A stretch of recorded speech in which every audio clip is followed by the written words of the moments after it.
Ciao! My name is Sam McGee, and I am an art history student at the University of Mary Washington. Over the course of the semester, I have studied the fashions of the 16th-century Venetian courtesan. Today, I'm going to examine the differences between a noblewoman and a courtesan in two paintings. First, though, we must understand a little bit about the 16th-century Venice, including why the noblewoman is contrasted with the courtesan. In the 1500s, a person could read a person's class, gender, and usually their occupation by the clothing that they wore.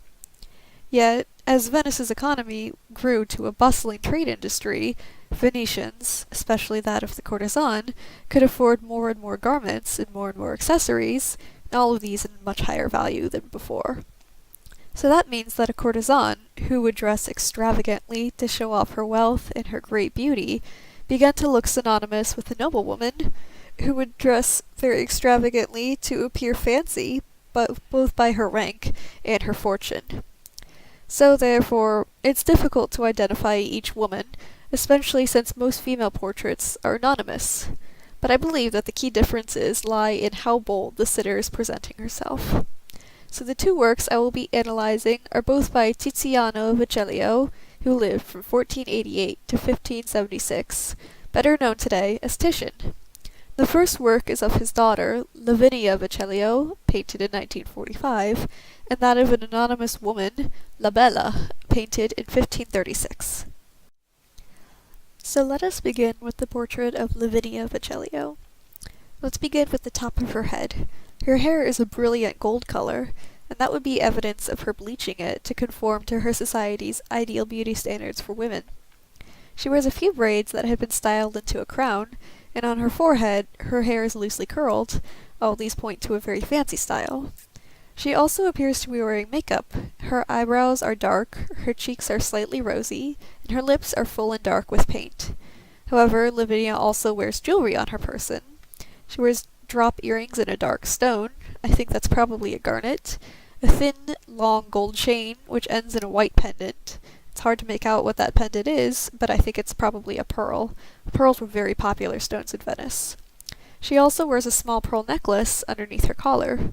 So needless to say, these valuables of gold and gems, they would be very real, so they'd be expensive and very lavish.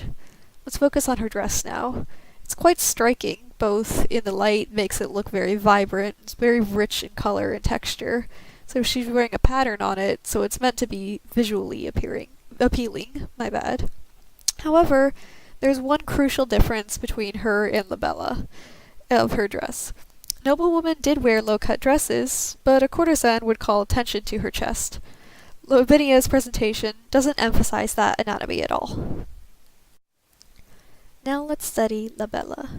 Like Lavinia, her forehead has small curls, and she wears her hair in a braided updo. But only part of her hair looks like it's bleached. That's not to say that courtesans didn't bleach their hair, but many did wear silk hairpieces as extensions. These hairpieces can even be found in shades of gold, or yellow, or white. Because of the two-toned hair, I believe that the sitter is wearing a hairpiece.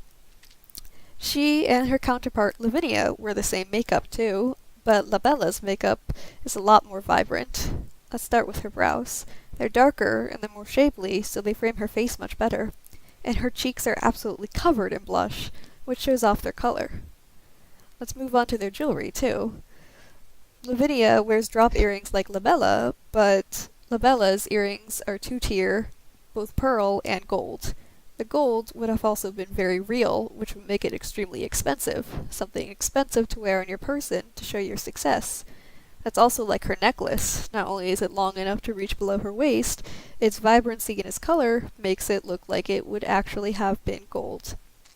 However, La Bella does not wear any pearls on her throat, and that's a major clue to her identity.